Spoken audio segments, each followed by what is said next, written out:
बहुत समय पहले की बात है। दूर किसी मोतीपुर नामक गांव में सभी लोग हंसी खुशी से रहते थे। पूजा की मां की मृत्यु होने के बाद पूजा अकेले ही रहने लगी, जिस वजह से दीपक ने अपनी बेटी के लिए उसने शीला नाम की लड़की से शादी करी, जिसकी एक प्रिया नाम की बेटी थी। शीला ने प्रिया और पूजा दोनों को ही एक समान प्यार दिया, लेकिन जैसे जैसे दोनों बड़े होते गए, शीला का ध्यान सिर्फ प्रिया पर ही जाते गया। ये बात पूजा को बिल्कुल भी पसंद नहीं थी कि अब उसकी माँ उसको पहले जैसा प्यार नहीं करती, और समय के साथ साथ शीला ने अपने रंग दिखाने शुरू कर दिए। हर सौतेली माँ की तरह शीला ने भी पूजा के साथ सौतेला व्यवहार करना शुरू कर दिया, और साथ साथ प्रिया भी पूजा को पसंद नहीं करती थी। शीला सिर्फ अपनी बेटी प्रिया से ही प्यार करती, और बेचारी पूजा को समय पर खाना भी नहीं देती, और हमेशा ही उसे काम न करने पर ताने मारती रहती। पूजा बहुत ही अच्छे और ईमानदार स्वभाव की लड़की थी, लेकिन प्रिया अपनी माँ की तरह ही बहुत घमंडी और लालची थी। और हर सौतेली माँ तो सौतेली ही होती है। भले ही शीला और प्रिया पूजा के साथ सौतेला व्यवहार करती, लेकिन पूजा ने हमेशा से ही उन दोनों को अपना माना। इतने अत्याचार करने के बाद भी आज तक पूजा ने कुछ नहीं कहा, लेकिन फिर भी उसे दिल से बहुत बुरा लगता कि उसकी सौतेली बहन और सौतेली माँ उसके साथ ऐसा क्यों कर रही है। शीला पूजा से काम करवा रही थी, यहाँ तक तो ठीक था, लेकिन अब शीला पूजा से ज्यादा काम करवाने लगी और उसको 2 दिन में एक बार ही खाना देती, वो भी अगर काम पूरा होता तब। और प्रिया का क्या था, वो अपनी जिंदगी में बहुत मजे कर रही थी और बहुत ही खुशी से रह रही थी।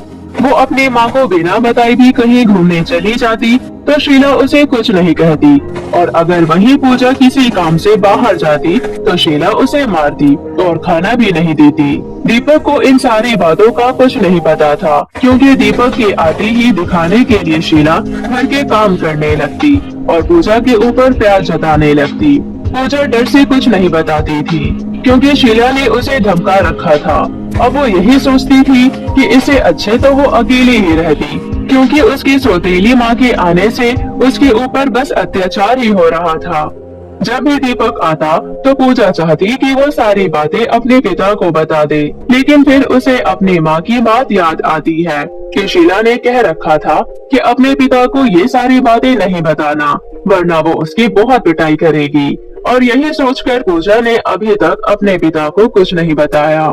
पूजा एक समय पर ही खुश रहती, वो रात के समय जब उसके पिता आ जाते, वो थोड़ा समय अपने पिता के साथ बिताती और खुशी खुशी रात में सो जाती, वरना पूरे दिन वो उदास ही रहती। काम करते करते वो बहुत थक जाती, लेकिन शीला या प्रिया को इन सारी बातों से कोई फर्क नहीं पड़ता था। शीला तो बस यही चाहती थी कि उसके घर का काम होते रहे। शीला को पूजा से कोई भी मतलब नहीं था, वो काम के लिए ही पूजा से बात करती, वरना प्रिया और शीला पूजा से बहुत नफरत करती। वैसे ही दोनों की दोनों बेचारी पूजा को हर वक्त ताने मारती रहती कि उसकी माँ उसे छोड़कर चली गई और हमारे पल्ले छोड़ गई। इसी तरह पूजा अपनी उदास जिंदगी जी रही थी। रात को वो घर का सारा काम करके लेट सोती और सुबह सुबह जल्दी उठती। उसको थोड़ा ही समय मिलता आराम करने का, लेकिन अगर शीला उसे दिन में आराम करते वक्त देख लेती तो उसको बहुत मारती। एक दिन पूजा आराम से बैठकर खाना खा रही होती है, तभी शीला आती है और कहती है, अच्छा जी, तो ये महारानी आराम से बैठकर खाना खा रही है, शायद इसको मेरी आवाज सुनाई नहीं दे रही। क्यों रे करमचली, इतने देर से आवाज लगा रही हो, सुनाई नहीं देता? माँ, मैं बस खाना खा रही थी, मुझे थोड़ी ज्यादा भूख लगी थी, इसलिए मैंने सोचा कि पहले खाना खा लेती हूँ, फिर घर के काम कर लूंगी। हाँ, अब तो तुझ घर की नौकरानी है, ज्यादा महारानी बनने की कोशिश मत कर, जा कामों में लग जा। हाँ माँ, थोड़ा सा ही खाना बचा है, खा लेती हूँ, फिर कर दूंगी। अच्छा, तो अब तेरी तो जबान निकल आई है, कुछ दिनों से तू मेरे को जवाब देने लगी है। तेरी इतनी हैसियत नहीं कि तू मुझे अब उल्टा जवाब दे। एक तो तुझे इस घर में रहना और खाना दे रही हूँ, लेकिन फिर भी इन्हें आराम चाहिए, दिन भर बस आराम ही करती रहती है। माँ, ये बात मेरी समझ से बाहर है कि आप मुझसे इतना काम क्यों करवाती हैं? क्यों करवाती हूँ? क्योंकि तू मेरी सौतेली बेटी है। पहले भी तो आप मुझे प्यार करती थी ना, लेकिन आप अब सिर्फ प्रिया को ही प्यार करती हैं। आप जितना काम मुझसे करवाती है, उतना काम अगर आप प्रिया को करेंगे तो प्रिया तो उसका आधा काम भी नहीं करेगी। मैं अपनी बेटी को काम करने के लिए क्यों कहूँगी? वो मेरी बेटी है और मैं चाहती हूँ कि वो एकदम ऐशो आराम से रहे। उसे बड़ा करके मुझे नौकर नहीं बनाना है। हाँ तो माँ, मुझे भी बड़ा होकर नौकर नहीं बनना है। अब मैं परेशान हो चुकी हूँ आपके तानों से और मैंने सोच लिया है कि आज मैं पिताजी को बता दूंगी कि आप मुझ पर कितने अत्याचार करती हो। अच्छा ठीक है, बता दियो। फिर तुझे पता नहीं कि उसके बाद तेरा क्या होगा। जो भी होगा देखा जाएगा, पर आज मैं पिताजी को बता दूंगी। सुशीला को बहुत गुस्सा आता है और वो पूजा का हाथ पकड़ती है और बाथरूम में जाकर उसे बंद कर देती है। माँ माँ, खोलो दरवाजा, मुझे माफ कर दो। मैं पिताजी से नहीं कहूँगी, मुझे माफ कर दो। इतनी जल्दी तो ये दरवाजा नहीं खुलने वाला। जब तक तेरे पिता नहीं आ जाते तब तक ये दरवाजा नहीं खुलेगा। बड़ी जबान चलने लगी है तेरी। माफ कर दो माँ, आज के बाद मैं कभी ऐसा नहीं कहूँगी और आपके बोलने से पहले घर के सारे काम कर दूंगी। अब तो जितनी मर्जी माफी मांग ले, अब ये दरवाजा तो रात को ही खुलेगा। अंदर बाथरूम में पूजा बहुत रो रही होती है, लेकिन जैसा कि शीला ने कहा कि रात को ही दरवाजा खुलेगा और वैसा ही होता है। शीला रात को ही दरवाजा खोलती है। फिर पूजा शीला से माफी मांगती है। ये दिन शायद तुझे याद रहेगा और मुझसे जबान लड़ाने से पहले ये दिन एक बार याद कर लियो। ऐसी ही किसी तरह पूजा की जिंदगी बीत रही थी। एक दिन शीला पूजा को दूसरे गांव से अपने लिए चूड़ियां लाने को कहती है। अरे पूजा, दूसरे गांव में जाकर मेरे लिए चूड़ियां लानी है तुझे। लेकिन माँ, चूड़ियां तो यहाँ पर भी मिल जाएगी।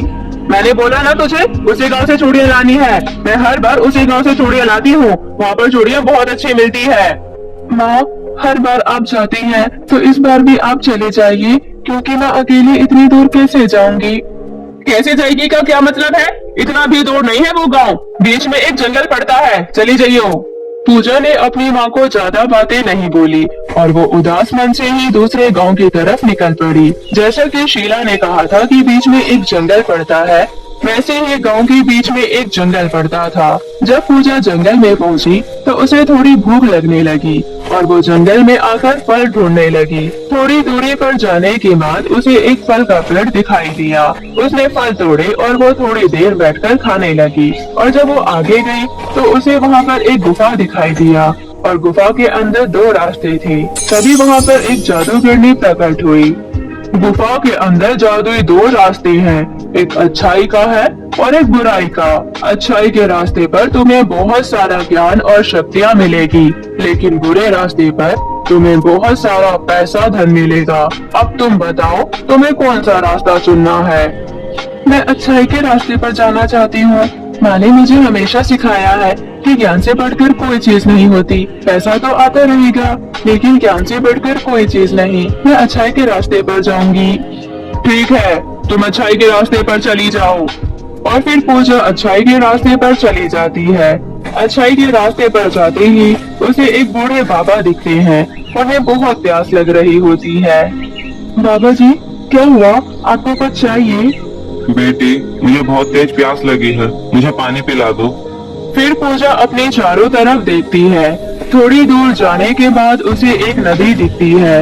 वो नदी में से पानी लाती है और उन बूढ़े बाबा को पिला देती है। बूढ़े बाबा खुश हो जाते हैं और पूजा का धन्यवाद करते हैं। फिर पूजा और आगे जाती है। तब एक छोटा बच्चा दिखता है जिसकी बॉल पेड़ में फंसी हुई थी। दीदी, मेरी बॉल पेड़ में फंस गई, उतार दोगी क्या? हाँ हाँ, मैं अभी तुम्हारी बॉल पेड़ से उतार देती हूँ। फिर पूजा उस छोटे बच्चे की बॉल पेड़ से उतार देती है। वो छोटा बच्चा भी पूजा को थैंक यू बोलकर फिर से खेलने लगती है। पूजा भी और आगे जाती है। तभी उसे एक परी दिखती है और वो कहती है, तुमने अच्छाई का रास्ता चुनकर बहुत अच्छा किया। तुम दिल की बहुत अच्छी हो और तुमने सभी की मदद की। उन बूढ़े बाबा को पानी पिलाया और उस छोटे बच्चे की बॉल उतार दी। और जैसा कि तुम्हें एक जादूगरनी ने बताया कि तुम्हें बहुत सारी ज्ञान की बातें और शक्तियाँ मिलेगी, मैं ही तुम्हें ज्ञान और शक्तियाँ दूंगी। जिसके बाद परी पूजा को बहुत सारी ज्ञान की बातें और कुछ शक्तियाँ भी देती है। फिर पूजा खुशी खुशी गुफा से बाहर आ जाती है। उसके चेहरे पर एक अलग ही चमक थी और वो बहुत खुश थी। वो सोचती है कि अभी तो उसे चूड़ियाँ लानी है। अरे, अभी तो मुझे चूड़ियाँ भी लानी है और शाम होने को आई, बहुत टाइम लग जाएगा। कोई बात नहीं, जल्दी से चली जाती हूँ। पूजा के इतना कहते ही उसके सामने चूड़ियाँ आ जाती है। फिर उसे याद आता है कि परी ने उसे ज्ञान के साथ साथ जादुई शक्तियाँ भी दी है। वो बहुत खुश हो जाती है और जल्दी से चूड़ियाँ लेकर घर चली जाती है। पूजा के हाथों में चूड़ियाँ देख शीला उससे कहती है, अरे तू इतनी जल्दी चूड़ियाँ कहाँ से ले आई? माँ, आपने बोला था ना दूसरे गाँव से चूड़ियाँ लानी है, तो मैं वहीं से लाई हूँ। अच्छा अच्छा ठीक है, अब रात का खाना भी बनाना है, जाकर जल्दी बना दे। ठीक है माँ, मैं अभी खाना बना देती हूँ। फिर वो सोचती है, मेरे पास तो जादुई शक्ति है, जादुई शक्ति मेरे घर का खाना बना दो। और वो देखती है कि उसका सारा खाना बना हुआ है। वो खुश हो जाती है और ऐसे ही अब शीला जो भी कहती, पूजा तुरंत ही वो सारा काम खत्म कर देती। लेकिन शीला को ये बात समझ नहीं आ रही थी कि वो अब इतनी जल्दी काम कैसे कर देती है। और अब वो ज्यादा शीला से खाना भी नहीं मांगती, क्योंकि वो अपने जादुई शक्तियों से ही खाना भी लाती थी और खा लेती थी। शीला को कुछ समझ नहीं आता। वो अपनी बेटी प्रिया को सारी बातें बताती है। अरे बेटी, प्रिया को कुछ दिनों से देख रही हूँ, ये लड़की घर का सारा काम कर लेती है और वो भी इतनी जल्दी जल्दी, इसने आज तक इतनी जल्दी काम नहीं किया। हाँ माँ, और मैं भी देख रही हूँ इसके पास 2-3 नई फ्रॉक भी आ गई है। मुझे लगता है कुछ गड़बड़ है, हमें पता लगाना पड़ेगा। हाँ, हमें पता लगाना चाहिए कि क्या बात है। ऐसा सोचकर दोनों माँ बेटी पूजा के पास जाती हैं। फिर शीला कहती है, पूजा अब सारी बातें सच सच बता दे। कुछ दिनों से देख रही हूँ तो घर के सारे काम जल्दी कर लेती है और तेरे पास अच्छे अच्छे कपड़े भी है। बता फिर ये सब तू कैसे करती है? फिर क्या था, भोली भाली पूजा दोनों माँ बेटी को सारी बातें बता देती है। दोनों के ही मन में लालच आ जाता है। बेटी, तूने सुना ना, तो एक काम कर, तू भी उस गुफा के पास जा और तू इसमें बुराई का रास्ता चुनियो। ये लड़की तो पागल है जो कि ज्ञान की बातें सुनकर आई है। तू बुराई के रास्ते पर जाइयो और वहाँ से बहुत सारा सोना पैसा लेकर आइयो, फिर हम जल्द ही अमीर हो जाएंगे। माँ, लालच गलत बात है। बुराई के रास्ते पर जाने के बाद ऐसा ना हो कि प्रिया के साथ कुछ बुरा हो जाए। तुझसे किसी ने तेरी राय नहीं मांगी है। मेरी बेटी बुराई के रास्ते पर ही जाएगी और देखियो वो वहाँ से बहुत सारा सोना पैसा लेकर आएगी। तेरी तरह नहीं है वो बेवकूफ कहीं की। फिर पूजा के बताए हुए रास्ते पर प्रिया चली जाती है और जिस तरह पूजा को जादूगरनी मिली थी, उसी तरह प्रिया को भी जादूगरनी मिलती है। और जादूगरनी ने उसे अच्छाई के रास्ते पर क्या होगा और बुराई के रास्ते पर क्या होगा वो सारी बातें बताती है। और प्रिया अपनी माँ के कहने पर बुराई के रास्ते पर चली जाती है। प्रिया सीधा सीधा बुराई के रास्ते पर जाने लगती है। बुराई के रास्ते पर जाते जाते उसे एक चुड़ैल मिलती है। मुझे पता है तुम बहुत सारा पैसा और सोना लेने के लिए आई हो, लेकिन उससे पहले तुम्हें इस कॉन्ट्रैक्ट पर अपने साइन करने होंगे। प्रिया तो लालच में बिल्कुल डूबी हुई थी। वो बिना पढ़े और बिना कुछ सोचे समझे उस कागज पर साइन कर देती है। चलो, तुमने इस पेपर पर साइन कर दिए हैं, अब तुम यहाँ पर खुदाई करो, फिर तुम्हें बहुत सारा सोना मिल जाएगा। और चुड़ैल के कहने पर प्रिया वहाँ पर खुदाई करने लगती है, लेकिन बहुत खुदाई करने के बाद उसे कुछ नहीं मिलता। अरे, खुदाई करते करते तो मेरे हाथ में दर्द होने लगा। यहाँ पर कुछ है भी या नहीं? ये तो मुझे पागल बना रही हो। पागल तो तुम बन चुकी हो।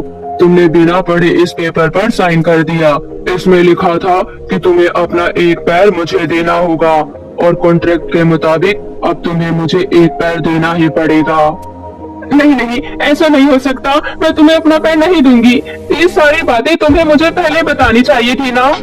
तुम लालच में इतनी खोई हुई थी कि तुमने पढ़ा ही नहीं, पर यह तो तुम्हारी गलती है, इसमें मेरी कोई गलती नहीं।